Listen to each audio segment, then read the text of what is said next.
ये जो सियासी हलचल अब मचने लग गई है या कोशिश हो रही है इस हवाले से, खैबर पख्तूनख्वा की हुकूमत, मखसूस नशिस्तों का फ़ैसला, इसके बाद आपको क्या लग रहा है खैबर पख्तूनख्वा में हुकूमत गिराने की कोई कोशिश बाज़ाब्ता तौर पर हुई है, कोई प्लान का हिस्सा है आपकी खबरों के मुताबिक?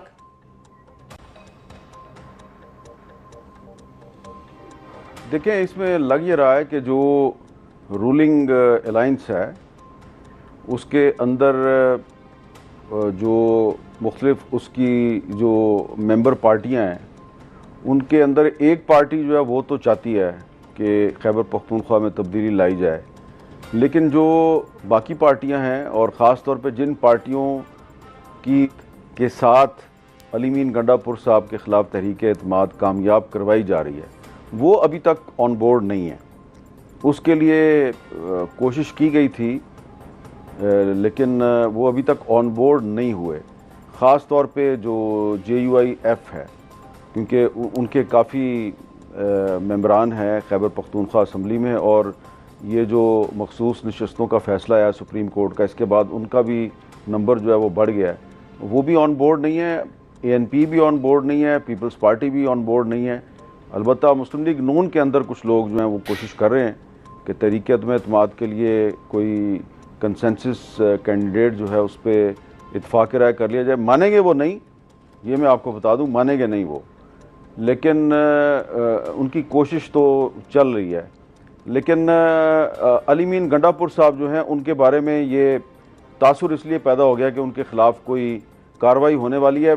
बुनियादी वजह उसकी ये है कि उनकी जो तहरीक इंसाफ के अंदर जो इख्तलाफात हैं वो आजकल बहुत हाईलाइट हुए हैं, तो उसकी वजह से शायद ये एक तासुर बन गया कि जो उनकी पार्टी के 35 जो आज़ाद अरकान हैं जो कि खैबर पख्तूनख्वा असम्बली के मेंबर हैं, तो उनमें से अगर 20-25 तोड़ लिए जाएँ तो तहरीक एतमाद कामयाब हो सकती है।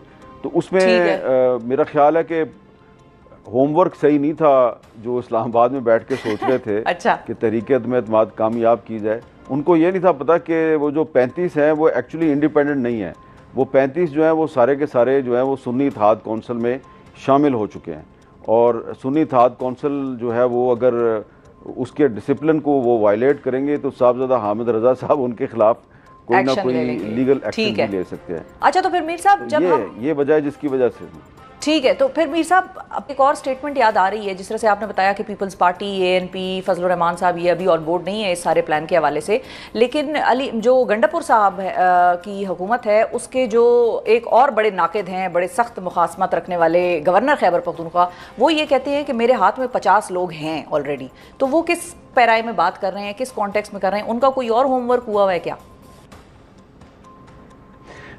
देखिए शफा साहबा, एक बड़ी मैं सीधी सी बात करूंगा, जब तक मोहम्मद अली सैफ अली मीन गंडापुर के साथ है तो गवर्नर खैबर पख्तूनख्वा के हाथ में 50 आदमी हों या 100 आदमी हों, मुझे नहीं लगता कि उनके ख़िलाफ़ तहरीक एतमाद को कामयाब कराना इतना आसान होगा। क्योंकि अली मीन गंडापुर साहब जो हैं वो ठीक है, वो उनका ताल्लुक़ PTI के साथ है, लेकिन और बहुत सी जगहों पर भी उन्होंने अपने ताल्लुकात ठीक रखे हुए हैं, और उसका सबसे बड़ा सबूत बैरिस्टर मोहम्मद अली सैफ का उनकी हुकूमत का तर्जुमान होना है। बस मैं इतना ही कहूँगा, और गवर्नर साहब को चाहिए कि वो बैरिस्टर मोहम्मद अली सैफ साहब जो हैं पहले उनको तोड़े तो फिर मामला आगे बढ़ेगा। अच्छा, बड़ा ही की पॉइंट आपने हाईलाइट किया। वैसे तो हम समझ सकते हैं कि कोई भी अदम एतमाद पाकिस्तान में किस तरीके से कामयाब होती है, खास मखसूस उसकी सपोर्ट चाहिए होती है, लेकिन बैरिस्टर सैफ के ऊपर आपने खासा एक वो रखा है पॉइंट। अब लोग उनको अपनी पार्टी में भी खासा उस नज़र से देखेंगे, वैसे तो वो एक अलग नज़र से देखते ही हैं उनको, लेकिन अब और ज़्यादा उनकी उठने बैठने पर मज़ीद वो एक होगा उनके ऊपर। अच्छा, ये बताइए मीर साहब कि फजलुर रहमान साहब जो अली अमीन साहब से बड़ी सख्त एक अगर हम इख्तिलाफ कहें या लड़ाई कहें, और अली अमीन साहब भी जब मौलाना के साथ बातचीत भी हो रही थी तो भी अली अमीन साहब की स्टेटमेंट्स उनके खिलाफ आते हुए रुकती नहीं थी, और मौलाना साहब ने हालांकि कुछ दफ़ा रिफ्रेन भी किया, उनके बारे में जवाब भी नहीं दिए, लेकिन अली अमीन साहब ने फिर भी अपने आप को जो है वो रोका नहीं। तो अपने बदतरीन दुश्मन को, सियासी दुश्मन को मौलाना साहब रेस्क्यू कर गए, ये हम कह सकते हैं? नहीं, ये हम बिल्कुल भी नहीं कह सकते। मौलाना साहब जो हैं उनका ये ख्याल है कि अली मीन गंडापुर साहब जो हैं, अगर उनको तहरीक अदम एतमाद के ज़रिए चीफ मिनिस्टरशिप से हटाया गया तो वो एक सियासी शहीद बन जाएंगे, वो मजलूम बन जाएंगे। तो इस वक्त उनका ये ख्याल है कि अली मीन गंडापुर साहब जो हैं वो न सिर्फ ये कि सूबे में बड़े अनपॉपुलर हैं, बल्कि within the ranks of Pakistan Tehreek Insaf वो बहुत ज़्यादा अनपॉपुलर हैं, वोटर भी उनसे खुश नहीं है। और ये उनके ख्याल में एक सुनहरी मौका है कि अगर इनको कंटिन्यू करवाया जाए अली मीन गंडापुर साहब को, और एक ऐसे मौके पर कंटिन्यू करवाया जाए जबकि जो इमरान खान साहब के बहुत से जो करीबी लोग हैं वो भी अली मीन गंडापुर से खुश नहीं हैं, तो उसके बावजूद अगर वो कंटिन्यू करते हैं तो इससे खैबर पख्तूनख्वा सूबे में तहरीक इंसाफ की अनपॉपुलरिटी में इजाफा होगा और अली मीन गंडापुर साहब जो हैं उनके जो सियासी मुखालफीन हैं उनको फ़ायदा होगा। तो मौलाना फजलुर रहमान साहब की नज़र जो है वो अगले इलेक्शन पे है, और अगले इलेक्शन में कामयाबी के लिए वो समझते हैं कि बहुत ज़रूरी है कि Ali Amin Gandapur must continue as chief minister. बिल्कुल सही है। हालांकि इसी किस्म की बात मियां नवाज शरीफ साहब भी 2022 में किया करते थे। मीर साहब, आपको याद होगा कि वो भी ये कहते थे कि इमरान खान की हुकूमत मत गिराओ, ये अपने वजन के तहत खुद अब गिर जाएंगे, ये अनपॉपुलर हो रहे हैं, इनको मजीद अनपॉपुलर होने दो। ये नवाज शरीफ साहब की राय नहीं थी, ये पीपल्स पार्टी की भी राय थी, ये बहुत से लोगों की राय थी। और क्योंकि आपको याद है ना कि जिस ज़माने में ये तहरीक अदम एतमाद का खेल शुरू हुआ था ये 2021 था, तो मेरे पर उन दिनों में पाबंदी थी। जी। मेरे पास काफ़ी फालतू टाइम होता था, तो मैं इस्लामाबाद में हर उस जगह पे पहुंच जाता था जहाँ पे कोई इस तरह की साजिश हो रही होती थी, और रात को लेट नाइट तक मैं उनके साथ बैठता था। तो ऐसी ही एक महफिल थी जिसमें कि शहबाज शरीफ साहब थे, बिलावल साहब थे, और इसके अलावा JUI के कुछ लोग थे। और मैं आपको ये भी बता देता हूँ कि उस वक्त शेख रुहेल असगर साहब जो हैं वो मुस्लिम लीग नून के MNA थे, तो उन्होंने एक खाने पे बुलाया हुआ था सबको, वहाँ पे उन्होंने मुझे भी बुला लिया। अच्छा। तो अब वो MNA नहीं है। तो वहाँ पर मैंने इन सब से पूछा था, ये मैंने खुद पूछा था शहबाज शरीफ साहब से, बिलावल साहब से, और गफूर हैदरी साहब थे वहाँ पे। मैंने इन तीनों से पूछा था कि आप इकट्ठे हैं सारे, और भी लोगों को आप ला रहे हैं, तो आप ये नहीं समझते कि अगर आप इमरान खान को तहरीक अदम एतमाद के ज़रिए हटाएंगे तो वो इस वक्त बहुत अनपॉपुलर है, तो वो एक हीरो बन जाएगा। तो इन सब का ये ख्याल था कि उन्होंने मुल्क तबाह कर दिया है, मुल्क बचाने के लिए इमरान खान को हटाना बड़ा ज़रूरी है। तो मैंने उनसे कहा कि देखें, बात यह है कि इतना तो मैं भी बेवकूफ़ नहीं हूँ, मुझे भी पता है कि जो जनरल बाजवा साहब हैं वो एक्सटेंशन लेना चाहते हैं, एक और एक्सटेंशन लेना चाहते हैं, तो इसके लिए वो थोड़ा प्रेशराइज कर रहे हैं इमरान खान को, तो इसके लिए वो आपको इस्तेमाल कर रहे हैं। तो अगर आप लोग इस्तेमाल हो रहे हैं तो आपको लगता है कि इमरान खान साहब जो हैं वो इस तरीके से जनरल बाजवा साहब को एक्सटेंशन देने के बाद वो आपकी बात सुनेंगे? तो ये आए बाएँ शाएँ कर रहे थे सारे। तो नवाज शरीफ साहब जो हैं वो उस वक्त लंदन में बैठे हुए थे, और उस वक्त शाहिद खाकान अब्बासी साहब बहुत आ जा रहे थे उनके पास। बाजवा साहब और नवाज शरीफ साहब के दरमियान शाहिद खाकान अब्बासी साहब ने काफ़ी पैगाम रसानी भी की। तो ये एक तासुर है कि जी नवाज शरीफ साहब जो हैं वो चाहते थे कि इमरान खान के ख़िलाफ़ तहरीक अदम एतमाद ना लाई जाए।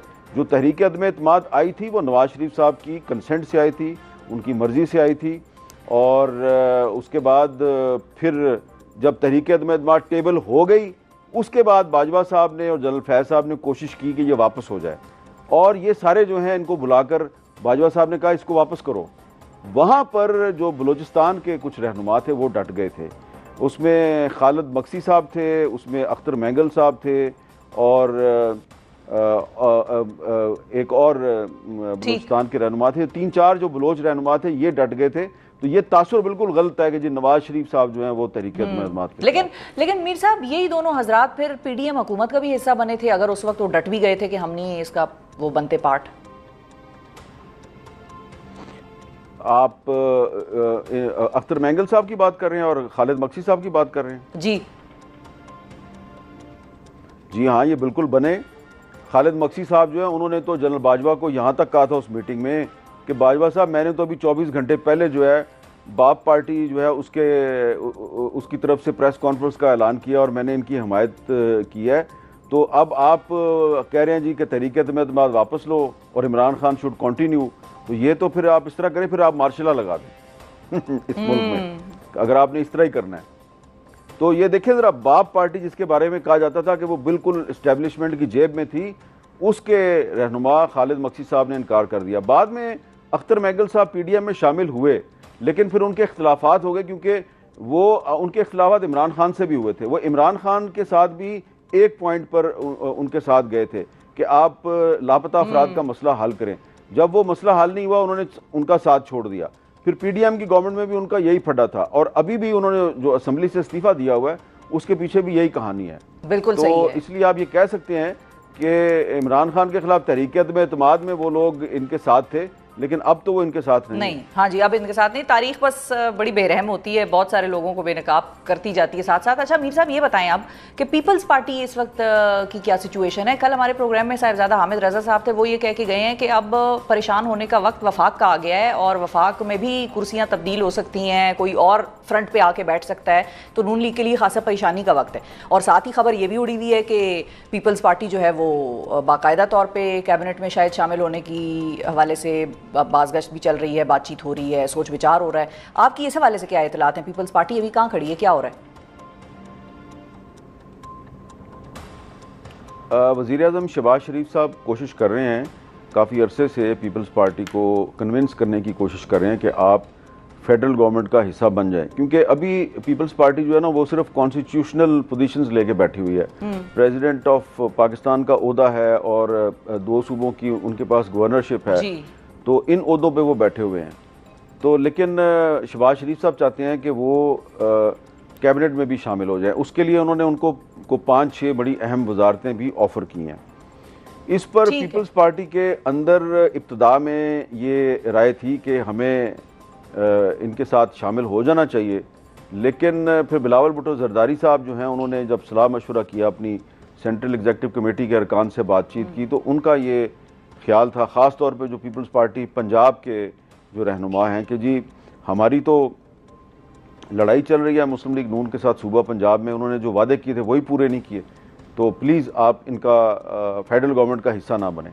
तो बिलावल भुट्टो जरदारी साहब ने अभी 2 दिन पहले भी ये कन्वे किया है कि हम फ़िलहाल फेडरल गवर्नमेंट में शामिल नहीं होना चाहते। इसकी एक देखें सीधी सी वजह भी है। इसकी एक वजह ये है कि ठीक है, वो वजह यह है कि ठीक है, सुप्रीम कोर्ट ऑफ पाकिस्तान ने मखसूस नशस्तों पे एक ऐसा फ़ैसला दिया है जिससे कि मुस्लिम लीग नून को बहुत ज़्यादा फ़ायदा हुआ है, उसकी सीटों की तादाद बढ़ गई है। लेकिन इसके बावजूद ये हुकूमत इतनी अनपॉपुलर है कि पीपल्स पार्टी जो कि इनकी इत्तेहादी है, वो उस पार्टी के वोटों से ये हुकूमत खड़ी है।